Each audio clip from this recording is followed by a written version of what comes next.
Hey everybody, Coldar here. We're looking at Feng the Accursed, normal difficulty in Mogu'shan Vaults. And apologize for the video starting a little bit into the fight, but it doesn't really matter because all this footage is really terrible. We do a lot of mistakes.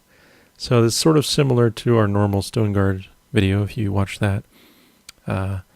Basically, I'll tell you what you should do, more so than watching what we actually do. This was our first kill, and we could have wiped it and tried again and get a better video, but whatever, screw it. So just I'll give you a lot of tips that we picked up from doing this fight again, especially in heroic, that apply to normal as well, and that should help out quite a bit. Anyway, so this fight is really in 3 phases on normal. You have a phase dictated by the weapon type that Feng picks up near any one of the statues. So he'll start with the lightning or fists, then he'll move on to the fire or staff. Spear, sorry. Spear is the fire. And then staff is the final one, which is Arcane. So let's just go ahead and look at each phase individually, and then we'll loop back through and cover the entire thing as a whole. All right, so as we begin the lightning phase, I should talk about tanking and healing a little bit. So you need 2 tanks and 2 to 3 healers. I don't believe the Berserk is very tightly tuned on this encounter, at least on normal, so you can probably get away with 3 healers quite easily. Essentially, the tanks have the job of not only switching targets on Feng, but there are 2 crystals that spawn at the start of the fight. You can see one of them behind me there. And when a tank clicks on one of these crystals, they gain a unique buff that they'll get through an extra action button through the rest of the fight. So one buff is Nullification Barrier, which allows the tank to basically spawn a dome of protective energy around them for 6 seconds that will nullify any harmful abilities that are in there. So they can stop all damage to players that are in it. They can prevent the boss from using certain abilities, all this cool stuff. The other effect is Shroud of Reversal. And this is basically an ability where the tank casts on a player, another player, an ally, and then they can steal or reflect the ability that they stole from that player. They can cast it slightly before or slightly after the ability lands if it has a persistent effect. And we don't really use that in this video. Again, we're not doing everything great, but I'll talk about how you can use that a little bit. Okay, so anyway, on to the actual phase here. When you engage him shortly after, about 95% health, he'll move over and pick up his fists, and he'll gain his lightning abilities. So he has 2 main abilities. The first one is lightning fists, which he basically smashes the ground in front of him facing toward the tank and shoots out a bolt of lightning. Here it comes there. And anyone that gets hit by it takes pretty severe nature damage and then is stunned for a short time. Now, this effect is one of the abilities that can be stolen by the tank using the Shroud of Reversal ability. So I'll talk about one way that's very useful in this phase in a second. The next main ability that he uses on this phase less frequently is very dangerous, called Epicenter. And he's going to use it in a moment here. This is basically an earthquake type effect that deals more damage the closer you are to Feng while he's channeling it. So it also reduces your hit chance while it's active. So it sort of implies that you want to back away from him because attacking him during that time is not really as vital. Now, there are a couple ways to handle this. The way we do it in this video, again, is not the best, but we're learning, is to basically move away from him toward the center of the room, stack up, and AE heal the damage. Since we're further away, he's not doing as much damage to us, but it's still quite a bit. And then we move back in. A couple problems with this is we lose a lot of damage time, And we get that lightning fist toward us every time because the tank is coming out here. And it's just not very clean, so to speak. So the way we should actually do it is utilize the tank abilities. And by doing so, you can stop every epicenter. So you see here our one tank used the nullification barrier, which is exactly what we need to do. But the cooldown on that prevents you from using it every cast of epicenter. You can only do it every other epicenter. So basically, when he starts casting epicenter, this tank starts channeling his effect and everyone runs into the bubble and you're protected for most of the ticks. 1 or 2 ticks will still probably hit you, but it won't be very dangerous. So in that case, you can actually stand right in melee range of the boss through most of all of this phase just behind him. And when epicenter hits, your nullification tank just stands on the raid behind the boss, channels it, and protects you. For the second epicenter, the one you can't nullify, your shroud tank needs to take care of that. So the way you'll do this is you'll have your nullification tank actually tanking the boss at the time, and your shroud tank waits for lightning fist to hit that nullification tank. This will stun that tank, and then your shroud tank channels shroud on the nullification tank, stealing the lightning fist ability from Feng. Then this player has about a 15 to 20 second window in which they can actually reverse use lightning fist on Feng. Because lightning fist has a stun component, if you stun him while he's casting epicenter, it prevents him from casting it anymore. He stops doing it, and therefore you stop all the damage. So you can alternate nullification barrier stacking with shrouding the lightning fists off the other tank and then stunning him during epicenter, and this way he'll stop pretty much all epicenter damage. Again, unfortunately it's not in the footage here, but that was a strategy we used on our heroic videos, so you can check that out if you want to actually see it in action. And you can shroud anybody that gets hit by lightning fist. Doesn't have to be the other tank, but obviously since in normal it goes straight toward the tank, it's easiest just to have your shroud tank not be tanking at the time so that he can shroud the other tank and steal it off him.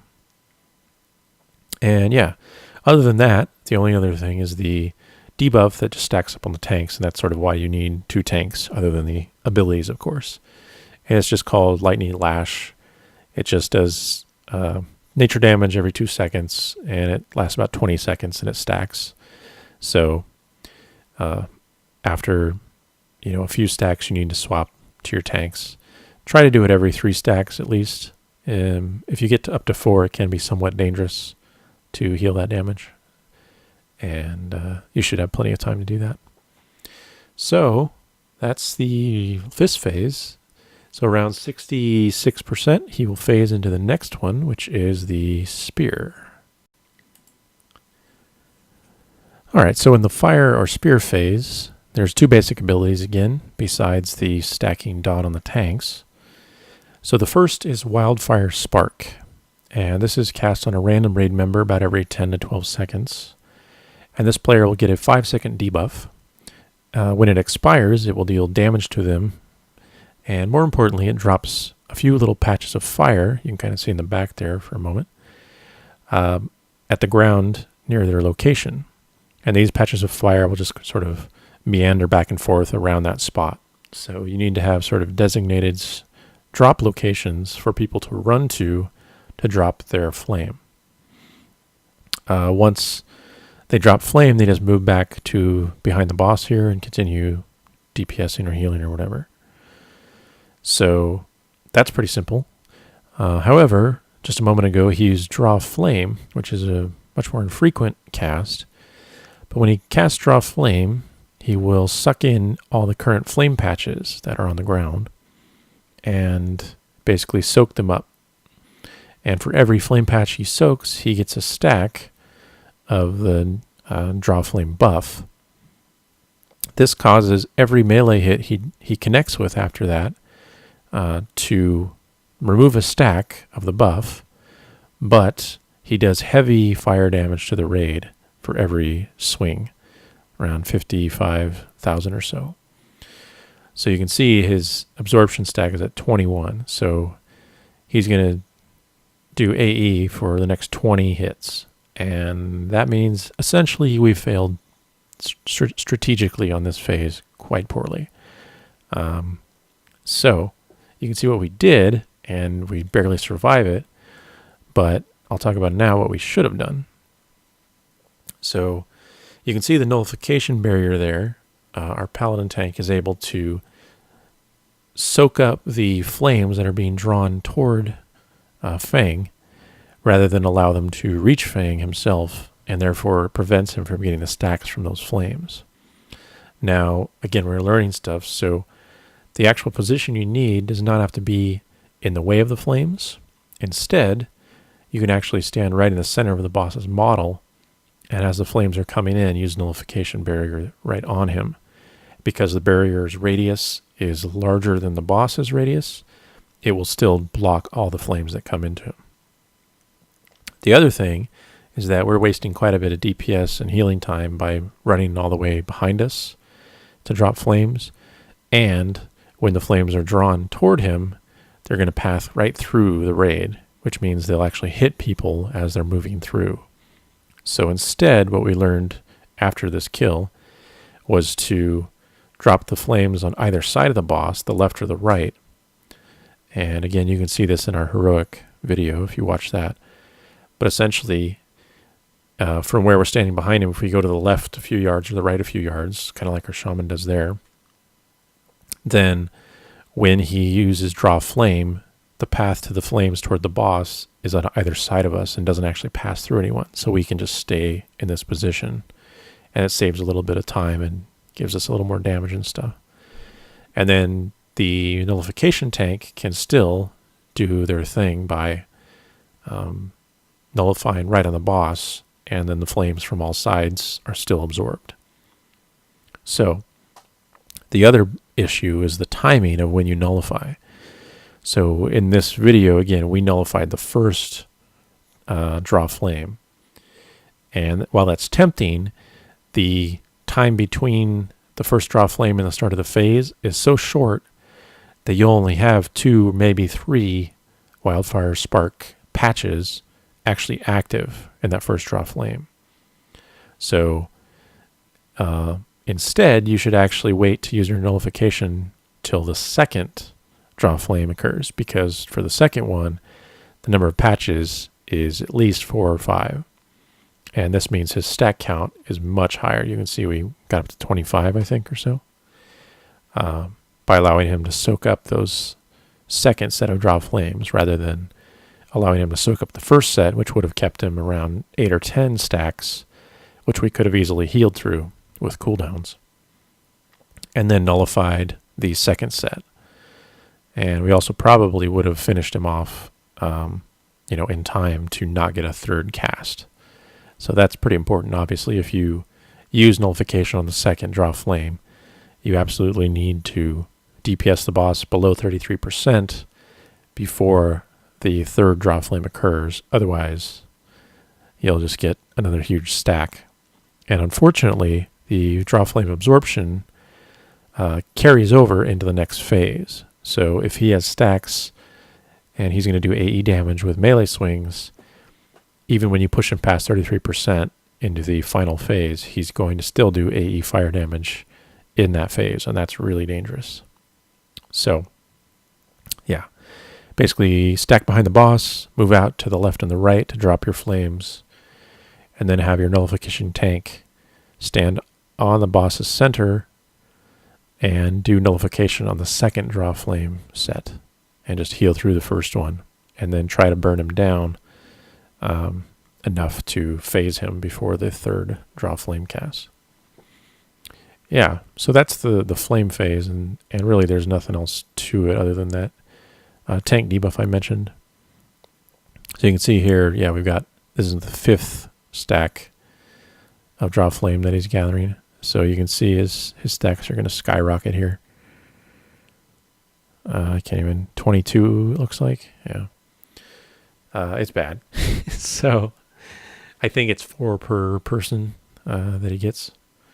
So you just really don't want that second set to land if you can help it. Anyway, so let's go ahead and wait for this phase to finish up, and then we'll move on into the final phase at 33%, which is the staff or arcane phase.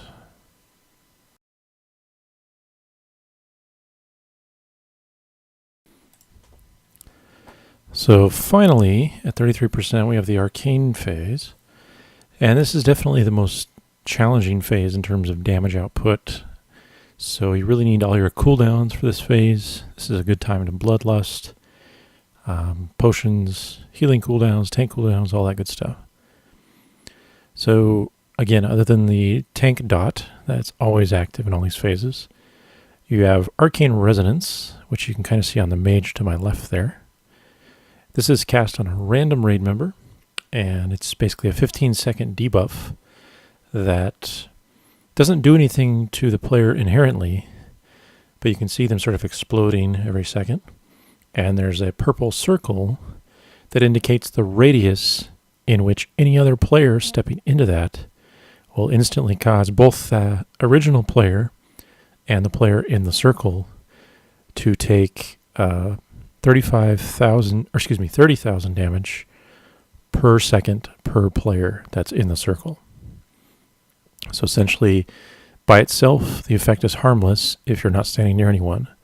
But once you get too close to someone and they get in that circle, everyone in that circle is taking 30,000 damage times the number of players in the circle with you. What this means is that you have to stay spread out. Ranged players need to make sure they're away from the boss, far enough from other players at least, that if they get resonance, even that first tick won't hit anyone else. The problem is that the other ability that he uses, which he's doing right there, is Arcane Velocity. And this is a channeled ability. It's very much like Epicenter from the first lightning phase, except it's backwards in how its damage profile works. So instead of dealing more damage the closer you are to the boss, it deals more damage the further away you are. So this, in contrast with Arcane Resonance, preventing you from stacking, makes it very difficult to manage the damage here. And again, throwing out this caveat one more time, this was our first kill, so it's terribly messy and not done well. But since we've learned how to manage this through doing heroic and whatnot, so basically what we should be doing here is sort of what we're doing is spreading in a half circle or circle around the boss, all the ranged and healers, and just keeping our distance from the boss or from other players in melee range as close to what the edge of that resonance circle would be if we were to get it. So like our warlock would move forward 5 yards or so. So he's just out of range of hitting someone else with that resonance. And then when velocity starts, everyone immediately clumps up on the tank so that we can get the little damage hits that come from velocity from being so close, and also better healing because we're AE healing right on the tank. The problem is that resonance can be cast immediately after velocity ends. So we found it was best to have players start moving out when there's about a second left on the velocity channel back to their original positions that are spread out, so that if they get a resonance immediately, it won't tick on anyone and just kill the raid. So that's basically what it is. Stay as close as you can, spread around from each other. When you get resonance, you can't stack up with the raid, but otherwise, when velocity hits, everyone should stack up immediately, blow your AE heals and cooldowns, and then spread out with about a second left on velocity.